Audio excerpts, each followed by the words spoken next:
নমস্কাৰ ছাৰ বাইদেউসকল, আপোনালোকে থাম্বনেইল চাই ঠিকেই বুজিছে যে আজি আমি NPS অৰ্থাৎ নেশ্যনেল পেনশ্যন ছিষ্টেমৰ ৰিটাৰ্ণৰ বিষয়ে আলোচনা কৰিম। অৰ্থাৎ আপোনাৰ ৰিটায়াৰমেণ্টৰ পিছত আপুনি ওৱান টাইম সেটেলমেণ্ট কিমান পাব আৰু মান্থলি পেনশ্যন কিমান পাব সেই বিষয়েই আজিৰ এই ভিডিঅ'টো। তেন্তে বলক ছাৰ বাইদেউসকল পলম নকৰাকৈ আজিৰ ভিডিঅ'টো আৰম্ভ কৰোঁ। হয় ছাৰ বাইদেউসকল, NPSৰ ৰিটাৰ্ণৰ বিষয়ে জানিবলগীয়া হ'লে আপুনি প্ৰথমে NPSৰ যিটো অফিচিয়েল এপছ আছে সেই এপছটো অ'পেন কৰি ল'ব আৰু এপছটো অ'পেন কৰাৰ লগে লগে আপুনি তলত এটা অপশ্যন দেখিবলৈ পাব যে আপোনাৰ পেনশ্যন কেলকুলেটৰ বুলি। NPS কেলকুলেটৰ অপশ্যনটো আপোনাৰ ক্লিক কৰিলে নতুনকৈ এটা পেজ অ'পেন হৈ যাব আৰু এই পেজটো অ'পেন হোৱাৰ লগে লগে আপুনি ইয়াত কিছুমান তথ্য দিব লাগিব। যেনেকৈ প্ৰথমে আছে my date of birth is, আপুনি আপোনাৰ ডেট অফ বাৰ্থটো বহাই দিব আৰু ইয়াত আছে I would like to contribute rupees. চাওক, যদি আপুনি চৰকাৰী কৰ্মচাৰী হয় তেন্তে আপোনাৰ এভাৰেজ 9,000 পাৰ মান্থ জমা হৈ যাব। আৰু ইয়াত চাওক দিয়া আছে I would like two continue কণ্ট্ৰিবিউটিং টিল দ্য এজ অফ। চাওক, আমি যদি চৰকাৰী চাকৰিয়াল হওঁ বা NPSৰ নিয়ম আছে যে আপুনি মেক্সিমাম আপুনি 60 বছৰলৈকেহে কণ্ট্ৰিবিউশ্যন কৰিব পাৰে, তেন্তে আপুনি ইয়াত 60 ইয়াৰ্ছটো অপশ্যনটো ক্লিক কৰি ল'ব।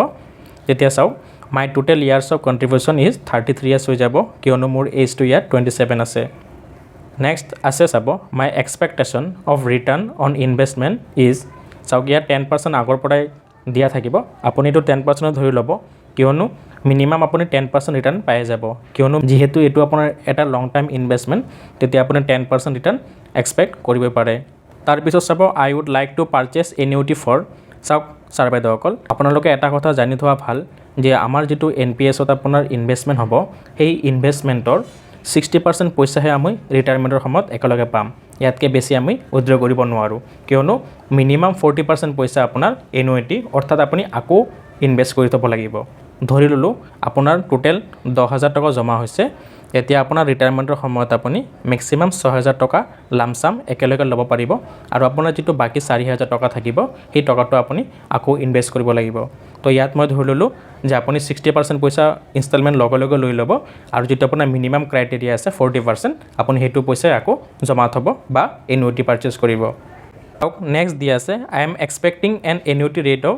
ইয়াত 6% ধৰি ল'লোঁ, কাৰণ যেতিয়া এইটো আপোনাৰ শ্বৰ্ট টাইম ইনভেষ্টমেণ্ট হ'ব তেতিয়া আপুনি ৰেট অফ ৰিটাৰ্ণটো বেছি নাপায়। নহ'লে মই 6% ধৰি ল'লোঁ। তেতিয়া চাওক আপুনি গোটেইখিনি তথ্য দিয়াৰ পিছত আপুনি অলপ স্ক্ৰল ডাউন কৰি তললৈ আহিব আৰু ইয়াত চাওক আপুনি গোটেইখিনি চাব পাৰিব। প্ৰথমটো চাই লওক যে আপোনাৰ টোটেল ইনভেষ্টমেণ্ট।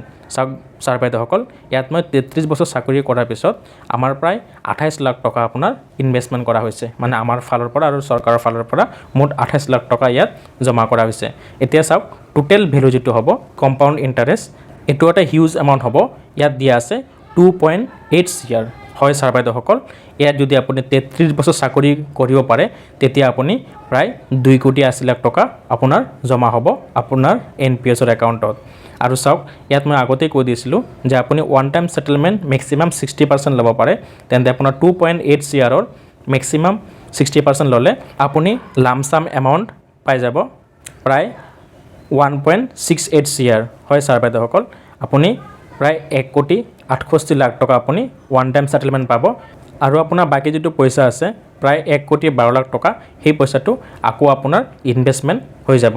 আৰু সেই যিটো আপোনাৰ 1,12 লাখ টকা আপোনাৰ ইনভেষ্টমেণ্ট হ'ব সেই টকাৰ ওপৰত যিখিনি আপোনাৰ ইণ্টাৰেষ্ট আহিব সেই ইণ্টাৰেষ্টৰ টকাখিনিহে আপোনাক মান্থলি পেঞ্চন হিচাপে দিয়া হ'ব। আৰু ইয়াত আমি ধৰি লৈছিলোঁ যে আমাৰ এনুইটিৰ ওপৰত 6% ৰিটাৰ্ণ পাম, তেতিয়া আপোনাৰ 1,12 লাখ টকাৰ ওপৰত আপুনি 6% কাউণ্ট কৰিলে আপুনি মান্থলি প্ৰায় 56,000 পেঞ্চন পাব।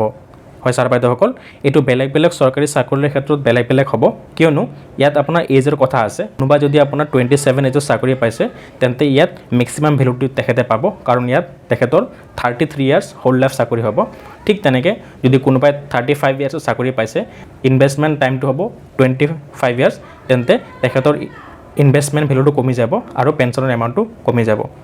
আৰু এটা কথা, NPSৰ এটা মূল লাভ হ'ল কি, যদি সম্পূৰ্ণ কাৰ্যকাল চাকৰি কৰিব পাৰে, অৰ্থাৎ আপুনি যদি 33 ইয়াৰ্ছ যদি আপুনি চাকৰি কৰিব পাৰে তেন্তে আপোনাৰ এটা ভাল হিউজ এমাউণ্ট আপুনি পায় as compare to the market.